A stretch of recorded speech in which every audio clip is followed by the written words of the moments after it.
Ve bugün bir daha başa düşürəm ki, isteklerinizi, xəyallarınızı gerçekleştirmek için uygun bir zamanın gelmesini gözlemek. Ses geldi, sıçan sesine benzer. Uygun zamanı gözlemek, bazen o zamanın heç vaxt gəlməyəcəyiyle nəticələnə bilər. Uygun ve ideal zaman deyilən bir şey yoktur. Sadece isteklerinizi reallaştırmak için siz o zamanı formalaştırmalısınız, addım atmalısınız. Hem bile farklı yerleri keşfetmeyi, gezmeyi, hem de tek gezmeyi seven biriyim. Çünkü tek gezerken istediğim kimi hareket edirəm, istediğim kararlar veririm, kimse nəzərə almaq məcburiyyətində olmuram. Ona göre daha çok ləzzət edir mənə, daha çok şeyleri görməyimə, kəşfetməyimə yardımcı olur.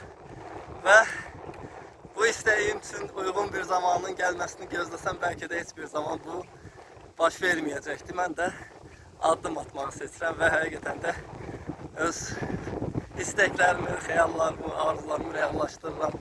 Bu da məni çox xoşbəxt hiss elətdirir.